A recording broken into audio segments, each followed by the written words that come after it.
Hey, everybody, that's an Expat Hoops listener. We have something kind of different for you. We've teased it out on social media, so feel free to follow us at Expat Hoops on Twitter, Instagram, Facebook. We also have a website as well, expathoops.com. So what we're going to be doing slightly different is we are bringing back one of the friends of the pod, Shane Lawal. You might know him. We're probably going to be linking up to his episode here where we sat down with him about a year ago. He is an overseas vet, played on the international stage with Team Nigeria.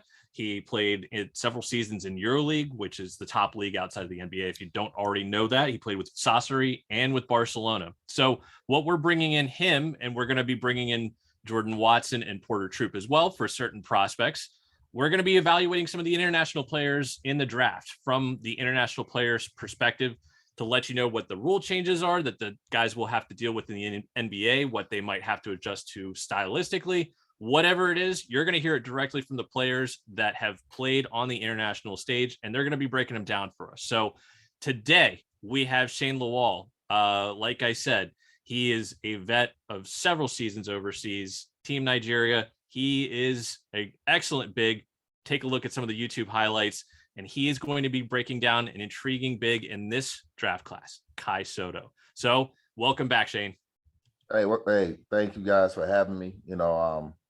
I get a little jealous every time you put Jordan and Porter up, man, because they're not as cute as me, so I mean, there's a reason why we're going to be doing it this way, where we're going to have most of you doing it, and we cannot wait for the dialogue. And so once again, that's going to be a reason that you should like and subscribe to this video, and you should definitely follow along, follow along our social media, because we're going to have a lot more. And if you've seen any of our stuff with Shane, Porter, and Jordan, it's always entertaining. They've got great insight and it's entertaining. So you definitely want to subscribe. So subscribe, hit the bell, but let's get into it. So we talked about Kai Sotto as a prospect here.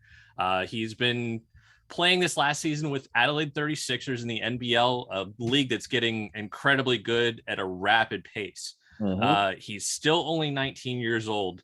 You've had a chance to take a look at some of his video, and we're going to be breaking it down even further in another couple weeks or so before the draft.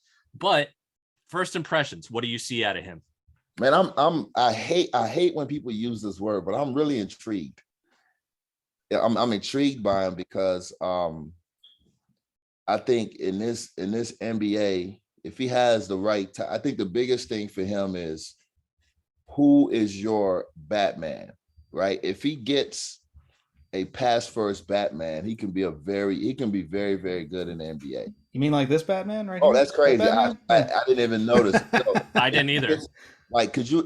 He needs to play with somebody who is more about assists than points. I don't want to say Luka because Luka's a ball holder. Everybody, by the way, I plugged Luka before a lot of people plug Luka, so I feel like I can criticize him openly.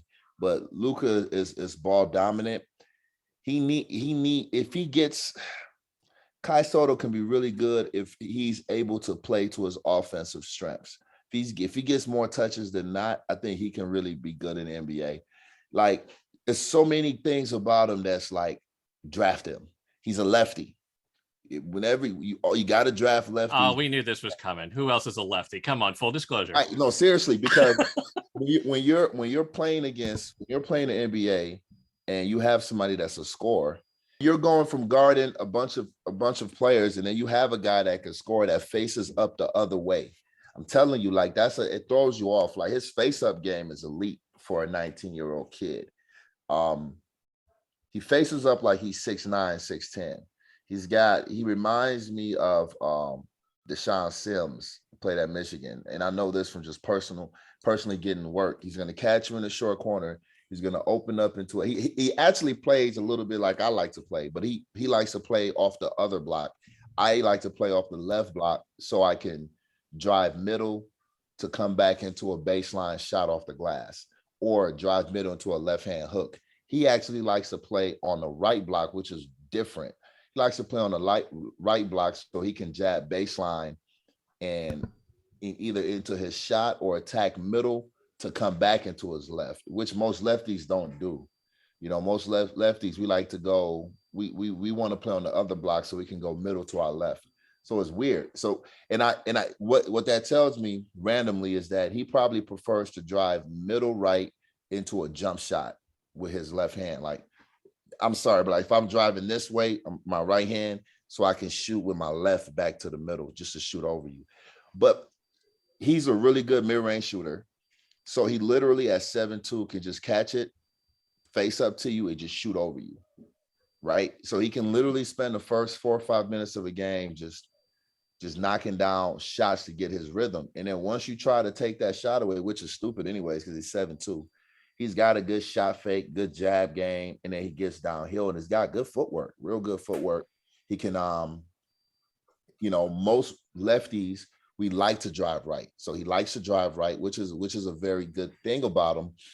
And then offensively, he can knock down threes. I think he shot 33% in the NBL, which doesn't look impressive, but 33% as a 19-year-old is a good percentage because you have to assume he's taking bad shots. You have to assume that he's getting some contested shots and things like that. And he's also probably inconsistent. So he'll probably have some bad games and some good games as a 19-year-old. He's a teenager. And he's playing against grown men. He's playing against grown men. And that league is getting better because people are realizing that the NBL, it's a good NBA supplement league because of the rules of the league. They'll let you play more out there. So he's intriguing from that standpoint. I think that you have to, you see him on a spectrum from like a Rudy Gobert to like on a snowy day, Rudy, to a rainy day, he's Kristaps Porzingis, offensively and defensively. Like he's a mobile kid. But he's not comfortable on the island. But he's mobile enough as a 7'2" kid that you can do a lot of different things with him defensively and offensively. So meaning, just to explain what I mean is, at 7'2", you can hard hedge with him. So if you can hard hedge with him, you can stop a lot of good offenses and just kind of get him to hard hedge and then sprint back. He can run the floor, so he can play the 5. He can rim run, get down the court earlier, so that allows you to play fast offensively. You don't have to wait for him. But he can also trail because he can shoot the 3. So he's got versatility in that. He can pick and pop. He can pick and roll because he can roll fast. Right, he's a very mobile kid, so he can roll fast. He can set a screen and get out of there quickly, but he can also pick and pop and knock down open threes. He can pick and short pop, so he can pick and knock down short jump shots. He's not a bad passer. He's got a good understanding of bounce passes and throwing it over defense and things like that. I think the system they played in, they had a lot of back doors, so he does a good job of passing in back doors, which I like about him, which falls into any, a lot of NBA teams run a lot of pistol actions. And in the pistol action, that big will get the ball in more of a high post wing area and can kind of make some plays from there. Also, I think that that's some of the good stuff about him. Some of the things that concern me about him is, like, for instance, he's not, like, because the comparison I'm seeing is Chet Holmgren, right? Defensively, he's not on the same page as Chet Holmgren. Chet is way more aggressive defensively. Chet is more athletic, is quicker, and Chet's got a mean side to him. He's got a mean streak to him. This kid doesn't really have a mean streak to him, which you kind of need to survive in the NBA. So he can move. He runs well, but he's not comfortable on the island. Chet Holmgren, you can leave on the island a little longer. I can see. So in the NBA, Chet can play on a 1 through 5 switching team, a team that switches all 5. Sotto can't. You can't switch with Kai Sotto. Can't now, or do you see that might be something that is in his capability? His footwork isn't gonna. His foot speed isn't gonna get better. That's not something. Well, you don't grow foot speed. You either have it or you don't. So I don't see him being able to switch 1 through 5. But that doesn't mean that he can't play in a good defensive system. He's still 7'2". But Rudy Gobert doesn't switch 1 to 5. He's not comfortable on the island, and he wins Defensive Player of the Year. but he's not a good shot blocker either.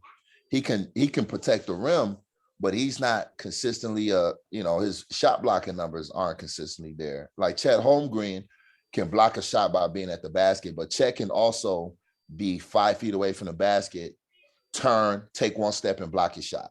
That's an athlete, right? It's blocking shots when somebody's in front of you is easy for any big. We just have to come get you.